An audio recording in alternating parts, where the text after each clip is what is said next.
We're back with a Fox News alert. Tension between the U.S. and Russia at an all-time high following President Obama's decision to impose sanctions on that country. So what happened to the Russian reset?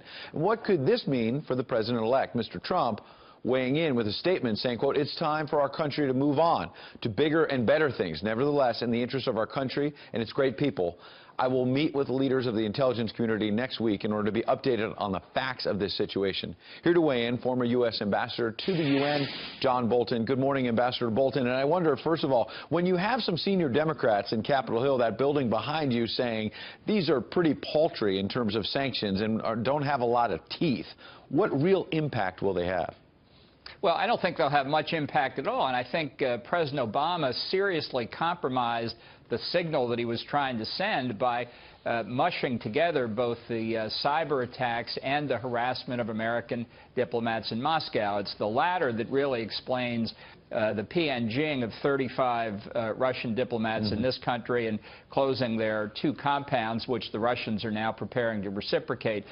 The real issue is getting our arms around what we know about what the Russians actually did. And this administration has so politicized intelligence over the past several years, its comments during the election period, its comments now, that I think both the Senate and House committees that are looking into this and the new Trump administration are going to have to consider the actual facts very carefully and decide what they're going to do. Is the second question, you mentioned the big question, the second question, what of the legacy of one Barack Obama in terms of Russia? First of all, they had that Russian reset, he and Secretary Clinton. That clearly did not go well. Secondly, in the 2012 campaign, it was Barack Obama who mocked Mitt Romney for saying Russia was our biggest geopolitical foe, and now here he is on the way out the door, seeming to try desperately to slap Vladimir Putin.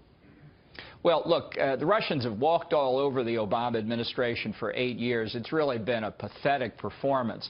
So what this last burst of activity has to do is hard to say. I do think it's intended to try and box the Trump administration in. I think it will fail.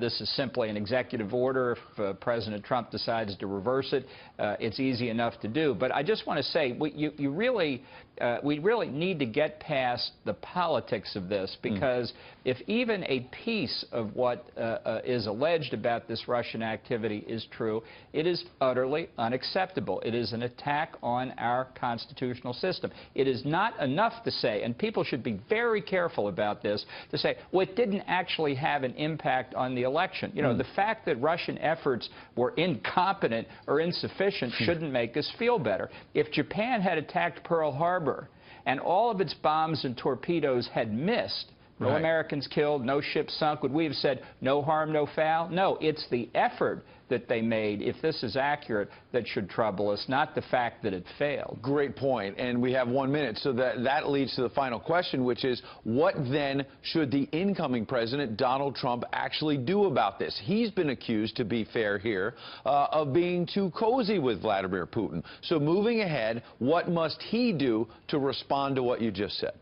Right. Well, I would extend the question to Chinese hacking, North Korean hacking, Iranian hacking, lots of hacking that the Obama administration has failed to respond to across the board. Look, we want to try and minimize this, and to do that, you've got to build up both our cyber offensive and defensive capabilities and create structures of deterrence so it doesn't happen again. And how do you do that? In this case, you make the Russians feel pain. The White House press spokesman you had on at the top of the show said President Obama is sending a signal. That is utterly useless. So if you make them feel pain and others feel pain, then the possibility of deterring future conduct like this increases. That's what we need to do. Great. A lot of noise on this issue. Ambassador Bolton cutting through that noise as he usually does. We appreciate you being on. Happy New Year. Happy New Year, Ed.